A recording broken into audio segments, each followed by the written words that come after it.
ओम 63तमः सर्गः 63वां सर्ग।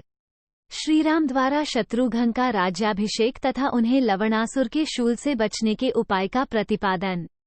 श्री रामचंद्र जी के ऐसा कहने पर बल विक्रम से संपन्न शत्रुघ्न बड़े लज्जित हुए और धीरे धीरे बोले। 1 ककूटस्थ कुलभूषण नरेश्वर, इस अभिषेक को स्वीकार करने में तो मुझे अधर्म जान पड़ता है।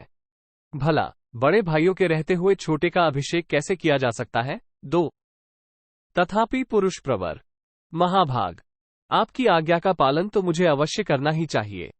आपका शासन किसी के लिए भी दुर्लंघ्य है। 3 वीर, मैंने आपसे तथा वेदवाक्यों से भी यह बात सुनी है।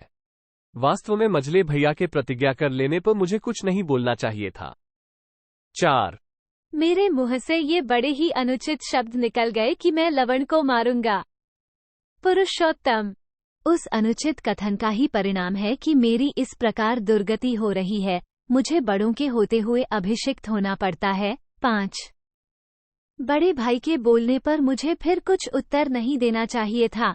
अर्थात भैया भरत ने जब लवण को मारने का निर्णय कर लिया तब मुझे उसमें दखल नहीं देना चाहिए था, परंतु मैंने इस नियम का उल्लंघन किया, इसीलिए आपने ऐसा राज्याभिषेक विषयक आदेश दे दिया, जो स्वीकार कर लेने पर मेरे लिए अधर्मयुक्त होने के कारण परलोक के लाभ से भी वंचित करने वाला है। तथापि आपकी आज्ञा मेरे लिए दुर्लंघ्य है, अतः मुझे इसको स्वीकार करना ही पड़ेगा।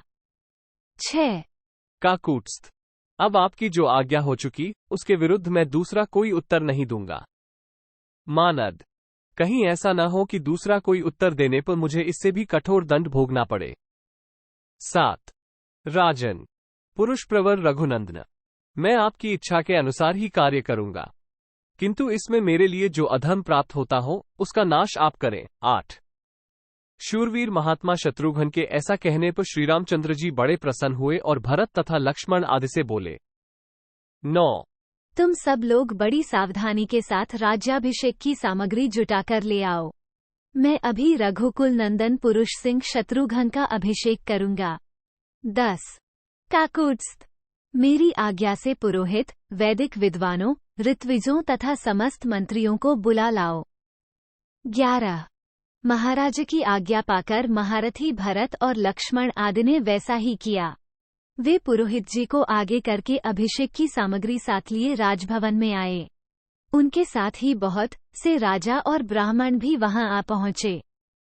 12:1/2 तदनंतर महात्मा शत्रुघ्न का वैभवशाली अभिषेक आरंभ हुआ, जो श्री रघुनाथ जी तथा समस्त पूर्ववासियों के हर्ष को बढ़ाने वाला था।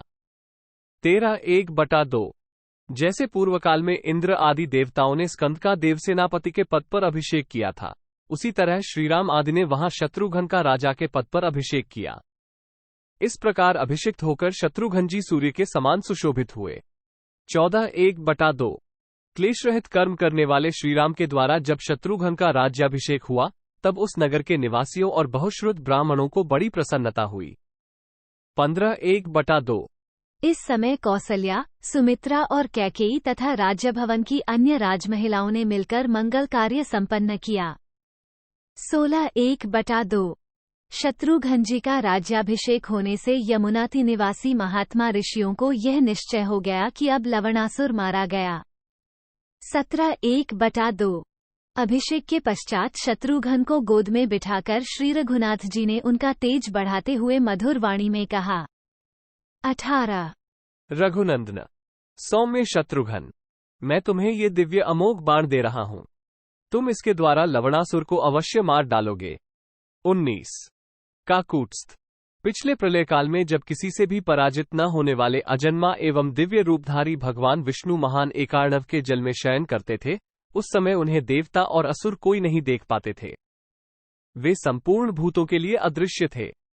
वीर, उसी समय उन भगवान नारायण ने ही कुपित हो दुरात्मा मधु और कैटभ के विनाश तथा समस्त राक्षसों के संहार के लिए इस दिव्य, उत्तम एवं अमोघ बाण की सृष्टि की थी।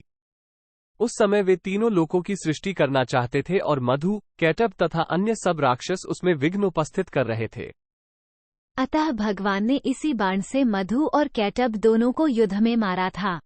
इस मुख्य बाण से मधु और कैटब दोनों को मारकर भगवान ने जीवों के कर्मफल भोग की सिद्धि के लिए विभिन्न लोकों की रचना की।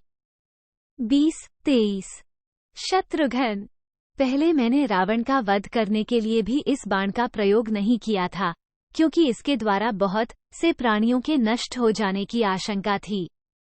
24 लवण के पास जो महात्मा महादेव जी का शत्रु विनाश के लिए दिया हुआ मधु का दिव्य, उत्तम एवं महान शूल है, उसका वह प्रतिदिन बारंबार पूजन करता है और उसे महल में ही गुप्त रूप से रखकर समस्त दिशाओं में जाकर अपने लिए उत्तम आहार का संग्रह करता है। 25-26 जब कोई युद्ध की इच्छा रखकर उसे ललकारता है, तब वह राक्षस उस शूल को लेकर अपने विपक्षी को भस्म कर देता है। 27 पुरुष सिंह।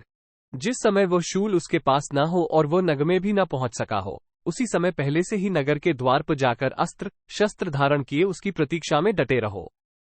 28 महाबाहु पुरुषोत्तम। यदि उस राक्षस को महल में घुसने से पहले ही तुम युद्ध के लिए ललकारोगे, तब अवश्य उसका वध कर सकोगे। 29 ऐसा न करने पर वह अवध्य हो जाएगा। वीर। यदि तुमने ऐसा किया तो उस राक्षस का विनाश होकर ही रहेगा। 30 इस प्रकार मैंने तुम्हें उस शूल से बचने का उपाय तथा अन्य सब आवश्यक बातें बता दी, क्योंकि श्रीमान भगवान नीलकंठ के विधान को पलटना बड़ा कठिन काम है। 31 इत्यार्षे श्रीमद् रामायणे वाल्मीकिये आदिकाव्ये उत्तरकांडे 63तमः सर्गः 63। इस प्रकार श्री वाल्मीकि निर्मित आश्रामायण आदिकाव्य के उत्तरकांड में 63वां सर्ग पूरा हुआ। 63